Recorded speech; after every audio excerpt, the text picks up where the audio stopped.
তো নমস্কার বন্ধুরা, ওয়েলকাম টু ইউনিক স্পোর্টস। আবার একটা নতুন ভিডিও নিয়ে চলে এসেছি। তো বন্ধুরা, আনোয়ার আলীকে নিয়ে তো নানান সমস্যার সৃষ্টি হয়েছে, বাট সেই সমস্যার সমাধান এখনও হয়নি। আর আনোয়ারের সেই বিষয়টা নিয়ে খুবই তাড়াতাড়ি একটা সলিউশন বা সিদ্ধান্ত চলে আসতে চলেছে।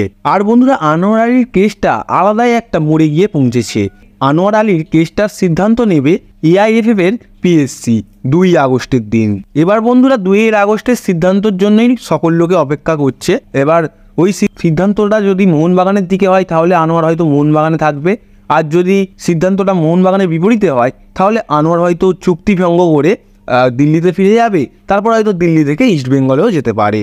তো এইটা হতে পারে, এখনও কোনো কনফার্ম কিছু নেই, 2 আগস্টেই জানা যাবে। বাট কিছু গুরুত্বপূর্ণ আপডেট বেরিয়ে আসছে, সেগুলো তোমাদেরকে জানাই। প্রথম কথা হচ্ছে বন্ধুরা, আনোয়ার আলী মোহনবাগানের প্র্যাকটিসেসও আসছে না, তার কারণও রয়েছে, যেহেতু পিএসসিতে তার ঘটনাটা গেছে। আর বন্ধুরা, একটা আপডেট উঠে আসছে যে আনোয়ার আলীর জন্য মোহনবাগান নাকি অনেকটা ক্ষতিপূরণ চেয়েছে। কারণ মোহনবাগান প্রথম থেকেই বলে আসছিল যে আনোয়ার আলী তাদেরই প্লেয়ার। যখন মোটামুটি কেসটা পুরোপুরি গন্ডগোলও হয়ে গেছিল, তখনও আনোয়ার আলীকে মোহনবাগান নিজেদের প্লেয়ার হিসাবেই দেখাচ্ছিল সোশ্যাল মিডিয়া সাইডে বা বলছিল সকল জায়গায়। আর মোহনবাগান কনফিডেন্টই ছিল যে আনোয়ার আলী তাদেরই প্লেয়ার, সমস্যাতেও তাদেরকে পড়তে হবে না। কিন্তু বন্ধুরা, একটা আপডেট উঠে আসছে যে আনোয়ার আলী নাকি পিএসসিকে তার মতামত প্রকাশ করে একটা চিঠি পাঠিয়েছে। সেই চিঠিতে তিনি জানিয়েছেন তিনি নাকি মোহনবাগানে থাকতে চান না। এটা কিন্তু আপডেট হিসাবে উঠে আসছে। আর বন্ধুরা, আনোয়ার আলী যেহেতু মোহনবাগানে থাকতে চান না, সেই জন্যেই মোহনবাগান দল অনেকটা ক্ষতিপূরণ চেয়েছে। যদি বন্ধুরা আনোয়ার আলী মোহনবাগান দলে না খেলে, তাহলে কোনো কারণ ছাড়া চুক্তিটাকে ভাঙার জন্য আনোয়ার আলীর ওপরে মোহনবাগান 6 মাসের ব্যান লাগাতে চাইছে। দেখো বন্ধুরা, চুক্তির মূলত 3টে নিয়ম থাকে। প্রথমটা হলো সেই প্লেয়ারটা পর্যাপ্ত গেম টাইম পেয়েছে কিনা, যেটা আনোয়ার আলী মোহনবাগানে থাকাকালীন পেয়েছে। দ্বিতীয়টা হলো যে সেই প্লেয়ারটি শেষ 2 মাসের স্যালারি বাকি আছে কিনা।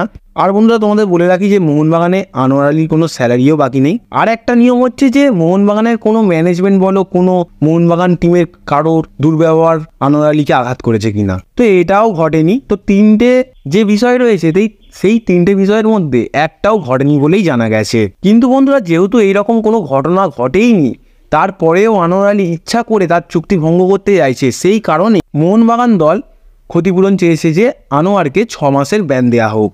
আর বন্ধুরা, জানা যাচ্ছে যেই ক্লাব আনোয়ারকে চুক্তি থাকাকালীন সই করেছে বা যেই ক্লাবে আনোয়ার আগে ছিল, দুটোর মধ্যে যে কোনো একটা ক্লাবকে ট্রান্সফার ব্যান দেওয়া হোক। সেই ক্লাবের 2টো ট্রান্সফার উইন্ডো ব্যান চেয়েছে মোহনবাগান দল।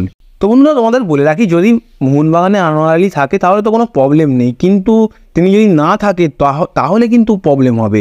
6 মাস ব্যান লাগবে তার উপরে। তারপরে যেই ক্লাব হয়তো তাকে নেওয়ার জন্য উঠে পড়ে লেগেছিল বা নিতে চাইছিল চুক্তি থাকাকালীন, বা যেই ক্লাবে তিনি আগে খেলছিলেন, 2টো ক্লাবের মধ্যে যে কোনো একটা ক্লাবের 2টো ট্রান্সফার উইন্ডো ব্যানও লাগবে। আর বন্ধুরা, যতদূর সম্ভব তিনি যেই ক্লাবে যাবেন সেই ক্লাবে 2টো ট্রান্সফার উইন্ডো ব্যান লাগতে পারে, যতদূর শোনা যাচ্ছে। কনফার্ম কিচ্ছু নয়, আনোয়ারের 6 মাসের ব্যানটাও কনফার্ম নয়, আর যেই ক্লাবে যাবে সেই ক্লাবে 2টো ট্রান্সফার উইন্ডো ব্যান যেতে পারে সেটাও কনফার্ম নয়। কিন্তু আপডেট একটা উঠে এসছে বলেই তোমাদেরকে জানিয়েছি। কিন্তু বন্ধুরা, যদি আমার কথা জানতে চাও তাহলে আমি বলবো এরকম কিছুই করা উচিত নয়, কারণ আনোয়ারের অনেকটা ক্ষতি হবে। আর আনোয়ার ভারতের ফুটবলের একটা গর্ব বলতে পারো, তিনি ভারতের বেস্ট ডিফেন্ডারের মধ্যে একটা। তো তিনি যদি 6 মাস ব্যান খেয়ে যান তো অনেক ক্ষতি হবে ভারতীয় ফুটবলের, আর তারও অনেকটা ক্ষতি হবে। তো আমি চাই যেন সব কিছুই ঠিকঠাকভাবে মিটে যাক, কোনো কিছু ব্যান, কোনো ক্লাবকে ব্যান না হোক, কোনো ক্লাবের ট্রান্সফার উইন্ডো ব্যান না হোক বা আনোয়ার ব্যান না হোক। এটাই আমি চাই, যেন ভালোভাবে মিটমাট হয়ে যায়, এটাই চাওয়া। কারণ একটা ভারতীয় প্লেয়ারের এইরকম ক্ষতি না হওয়াই উচিত। তো বন্ধুরা, তোমাদের কি মনে হয় তা তোমরা কমেন্টে জানাও। আর আজকের ভিডিওটা এতটুকুই।